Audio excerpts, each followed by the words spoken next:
I mean, the point about immigration and closing borders and all that is that Donald Trump is a white supremacist, and he basically thinks that white men should run the world and should certainly run the United States, should certainly run Europe. Should we start with Donald Trump and the speech that he's made today? Because I think it's safe to say that there is always a line when it comes to, what is expected, what is in good taste, what is detrimental, and on it goes. And I think it's probably worth getting your take on what we've heard from Donald Trump today, and actually whether it's just par for the course.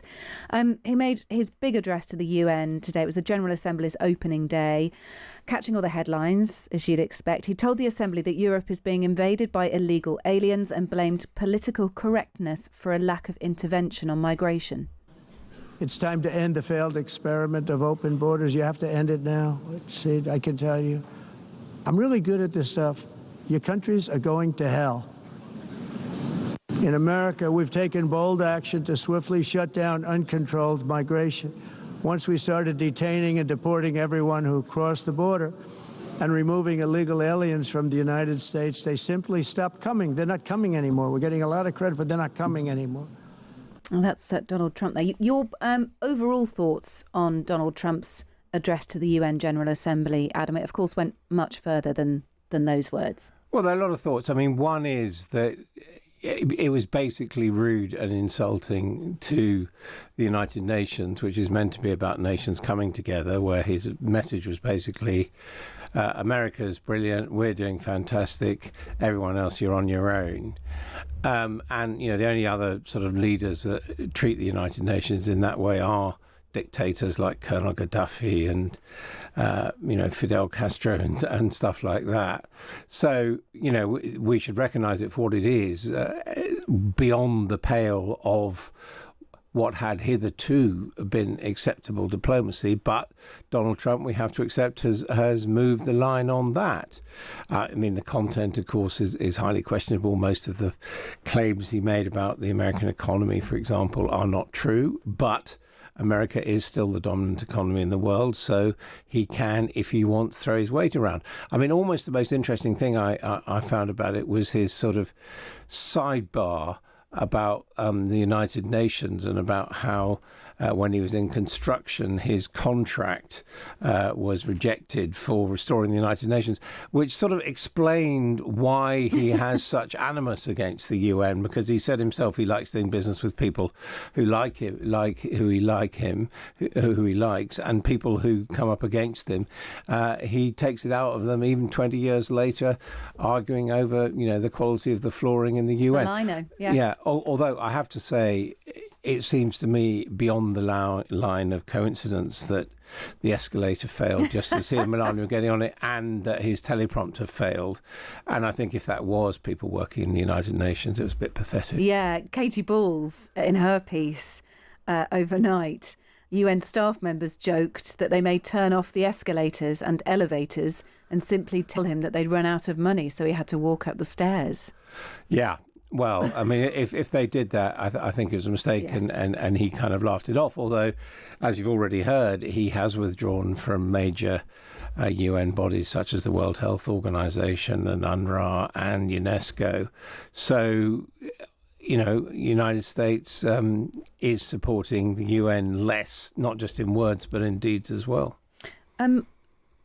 I suppose we have to consider ourselves lucky that was bottled up until today and not released at Chequers last week. Yeah, I've been wondering why the Prime Minister didn't go to UNGA, which traditionally is, the international gathering of leaders. And I can only assume that what he wanted to do was kind of bank the goodwill of Trump and not confront him on the streets of New York City, and not have to deal with what do you think about what he said about Sadiq Khan, what do you think about what he said about immigration.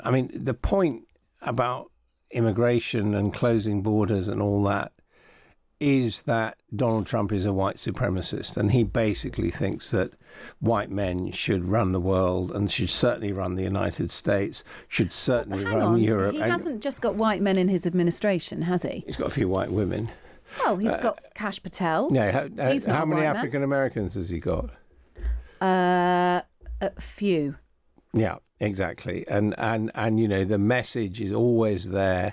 Who does he pick out to attack in London? He picks out, a Muslim mayor who's got, that there is this undertone which is never quite stated, which is always there, which I have to say, without reopening old wounds, was also there in everything that Charlie Kirk said, that, we the white men are the best. And there's also this undertone of, in most cases, women knowing their place. And some people accuse me of having Trump derangement syndrome. It's not Trump derangement syndrome. It's just simply seeing things what they are and not being gaslighted by this pretense that, oh, no, we're not far right, we're not extreme. I mean, even take the critique he made of Europe for importing Russian oil and gas, right?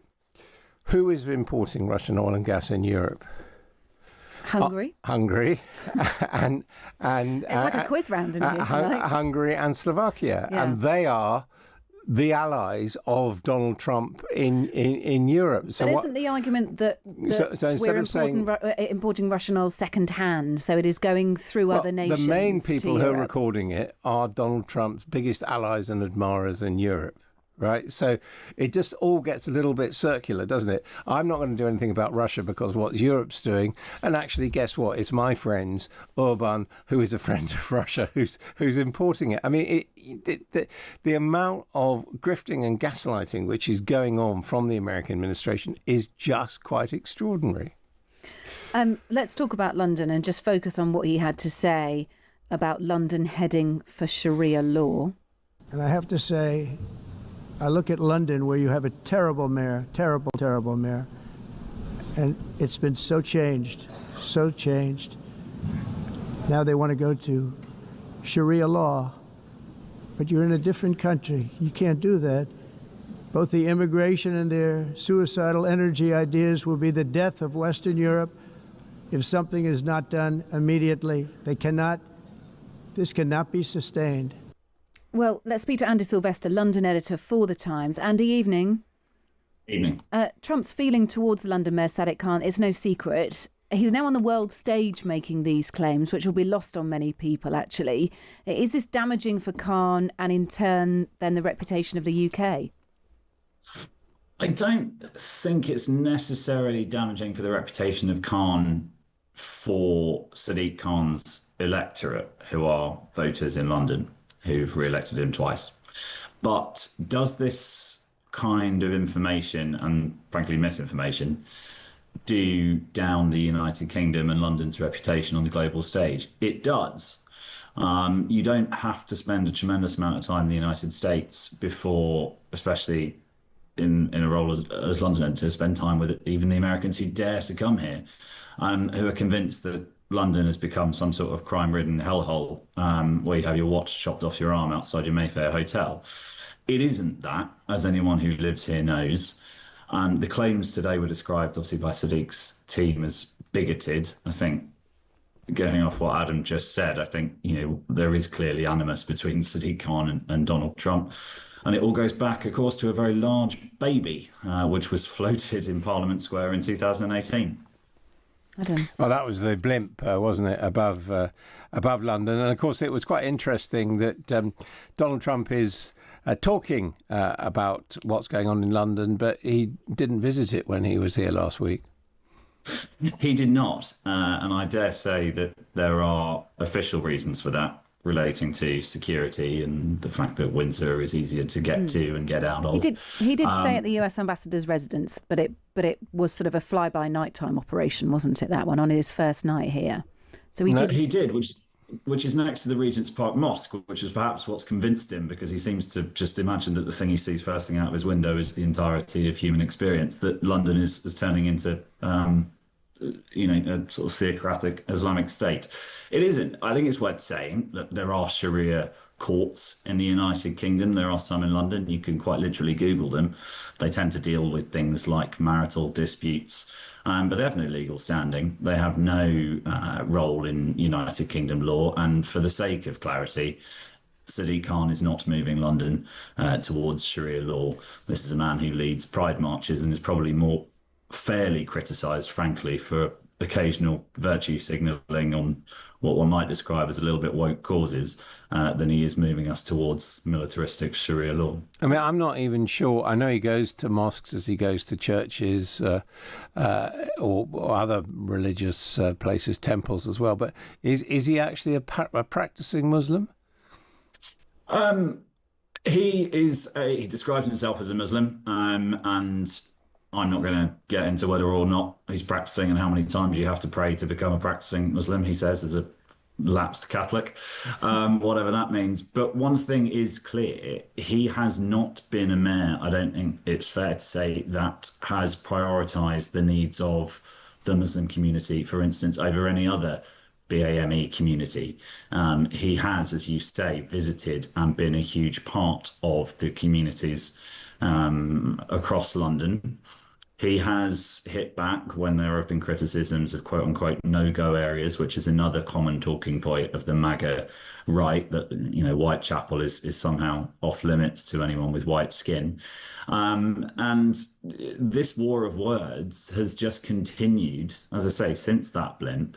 I think you're right that Sir Keir Starmer, Adam, would have been thrilled not to have been asked by the travelling lobby today what he thought of this. Of course, he had to step in at a press conference a couple of months ago, in Scotland, when Trump called Sadiq a nasty man, and Sir Keir had to do a sort of, well, actually, I think he's my friend. So this animus is no good for London's reputation, but what I think it probably is for Sadiq and for Trump is a useful political talking point for both of their bases. All right. Well, look, it's been good to speak to you, Andy. Thank you. Andy Sylvester, London editor for The Times, just throwing some context on Trump's claim that London's heading towards Sharia law. In response, a spokesman for Sadiq Khan said London's the greatest city in the world, safer than major US cities, and we're delighted to welcome the record number of US citizens moving here. Point taken.